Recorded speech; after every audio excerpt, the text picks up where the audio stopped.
One of my favorite things is getting emails from listeners.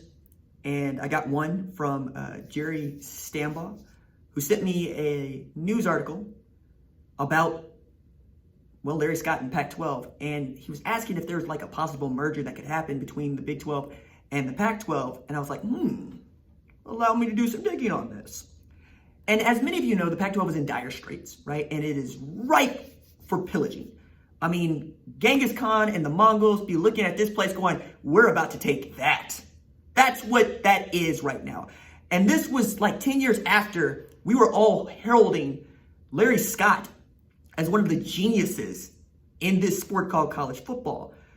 But how the mighty have fallen. Last Wednesday, before the 4th of July, before it's celebrated, 2 days before, he sends out an email to the Pac-12 officials and or office personnel. In part, it says, our CEO Group approved our conference budget for this coming year, which includes a 9% overall decrease in expenses along with salary reductions for employees making over $100,000 in annual salary. This comes by way of the Oregonian, for which I need to add here. The price of living in California is ridiculous compared to the price of living here. 95 grand there feels like 35 grand here. It's just not enough money. And that makes more sense as we continue to go through the nuts and bolts of this. The Oregonian also reports salary reductions were effective immediately and will remain in effect for the next 12 months. Employees making six figures received pay reductions ranging from 5 to 10%. Scott, who makes $5.3 million and is the highest paid commissioner in all of college football, revealed in the email that he also is going to be affected in his compensation. He's going to take a reduction of 12%. 12% of $5.3 million. Could have thrown more than that, say half your salary, into making sure that your people are whole. And now you have a mutiny on your hands, because this is the second pay cut that Pac-12 office employees have taken in 4 months. It's also sparked some talk among conference chancellors and presidents in the Pac-12 about whether or not they need to have Larry Scott moving forward. And that's where this gets interesting. Larry Scott's contract expires in the summer of 2022. The conference's media rights contracts expire in 2024. You need a commissioner right now who's in a really good place to negotiate those contracts, because Larry Scott also got you into this mess. Maybe he's the person to get you out, maybe not.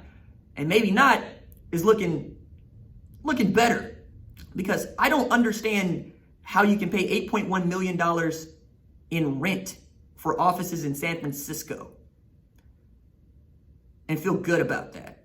Also add to this, he got this sweetheart deal that only seems to extend to commissioners and head coaches and people in big jobs that have big money. He got a loan from the conference to buy his house. $1.9 million loan from the Pac-12 to buy his house that he still hasn't paid back. And he got that loan 10 years ago. He got that loan in 2009. Still hasn't paid it back. So knowing all of that, I'm looking at the Pac-12 and its networks, which reach just 18 million people, which is a fraction of what the Big 12 reaches, ACC, Big 10, SEC, and on it goes, right? That viewership is on par with the American. Remember, the Pac-12 expanded because it wanted to be what the SEC is today, right? Right now. The SEC negotiated a rights deal that is ridiculous. And because they have been that good, they can get that amount of money. The Pac-12 did what many have done. They decided they wanted to make their own granola. They decided that they wanted to control distribution from content creation to putting it out in front of the masses and audience. The problem with that is you're not good at it. This is the reason why people hire specialists in these industries to take over each stage of these things. Content creators make the content. Marketing people market it. You make deals with distributors to make sure you can reach the most people, and everybody makes some money. That's the way it's supposed to work. When you are a one-stop shop, you have to be good at everything. And they have not invested in the people who are good to help them take care of being good at everything. It's a common mistake in business as I see it. Sometimes it works, sometimes it doesn't. The problem with Larry Scott right now is he's playing with somebody else's money. And he's playing with the reputation of a league that was once considered one of the classes of college football because USC and Pete Carroll were doing what they were doing. And then Jim Mora was doing what he was doing. And now you're looking at Oregon having to carry you. Washington has tried, right?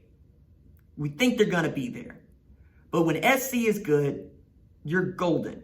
When SC is not good, you got to work for a living. And that's really what my take is on the Larry Scott situation. Right now, the virus has ushered in a time of a wartime consigliere, a wartime leader. These are not peace times. These are the times for people that roll up their sleeves and say, no, I know how to do this. I know how to go out and win. I know how to hunt, kill, and bring it home. This is what I am built to do. As a matter of fact, it's one of the reasons I'm so excited about what I've been doing for the past 5 months, man. I'm built for this. I'm built for cool. You don't think we got a lot to talk about? You don't think that there's reason to get under people's skin? Watch. You don't think there's reason to get people to listen to what we got going on here? Watch. Larry Scott did this at a time when we were all bountiful in college football. We're watching conference realignment. We're saying, hey, look at the money that's going around. ESPN Plus, they're trying to give us some money. CBS Sports is making money hand over fist with the SEC. ESPN is making all of this money on the SEC network. And the Pac-12 is like, no, we'll do it ourselves. Just because you can put together a bigger league does not mean you can put together a network that's going to make anybody any money, let alone a network anybody's going to see. And that's really the issue here. If he was able to reach more people with their networks, he wouldn't be in this bind. But seeing as those deals are going to be in place until 2024, they are dying on the vine. Nothing worse than that. You could show people Stanford swimming and they might care. You could show someone Oregon State baseball and they might care. But what you have to be able to show is college football. And when you're playing games at 9 o'clock at night and we're making jokes about Pac-12 after dark, that's a problem. There's nothing to stop you from playing your games earlier in the game. There's nothing to stop you from playing your games earlier in the week, except your own prestige and your own pride. You got to get it where they are. Go where the people are.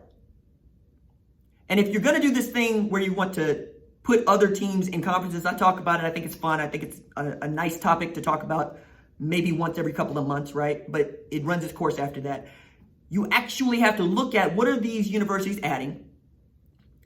First, start with, is the football team any good? Because that's the thing that's going to make money. As much as we hate to say it, women's basketball, women's gymnastics, softball does not do it. It makes you look good. It's a nice cherry. It is not the steak. UCLA softball is great, but they are floundering at UCLA because the football team is trash. Arizona basketball is great, but they are golden when the football team is worth a damn.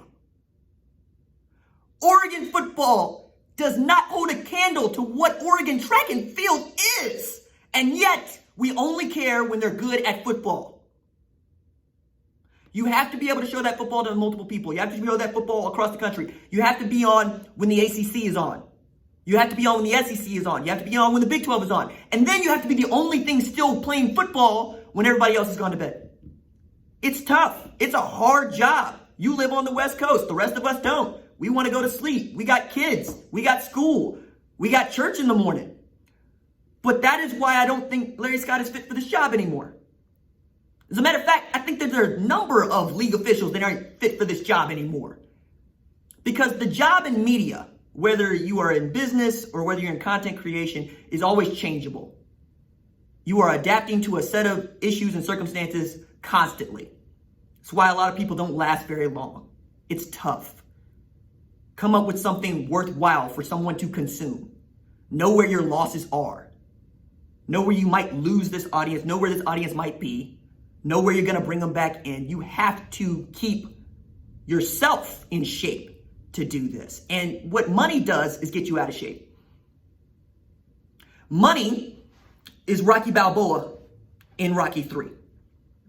Money is I bought a motorcycle I don't need, a gym I don't need, I have all of this Italian stallion image crap that I don't need, I have a robot that I don't need, I'm raising my kids, so I want to be around for them more, which means that I'm probably going to suck at boxing or suck at being a dad. You don't get to be good at both.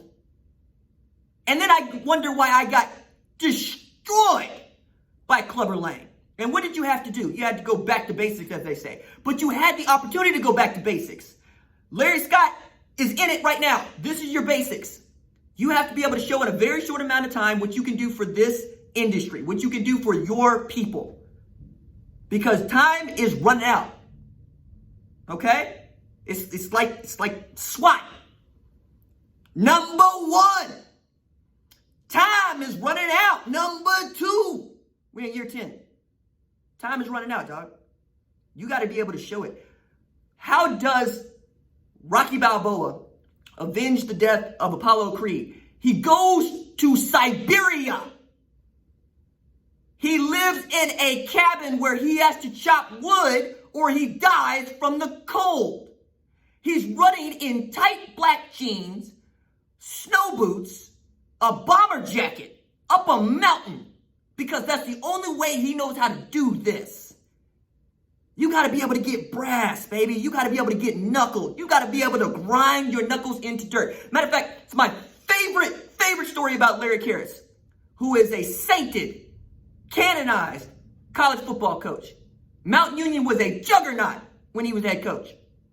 And the way that he would recruit is by telling his kids, imagine making a fist. Imagine taking that fist, putting it down on concrete and gravel. Now imagine grinding your fist into that concrete and gravel. If you can do that, you can play for me. Now, walk that out. You grind your fist into concrete and gravel. It's going to hurt. It's going to hurt bad. You're probably going to grit your teeth. You're probably going to tear up. You're going to yell for it to stop. But you'll keep grinding your fist if it means that much to you. If you want it more than anybody else. And by the time you are done grinding your fist, yes, you'll lose flesh. Yes, you'll be whittled down. It's also going to be hard as a brick.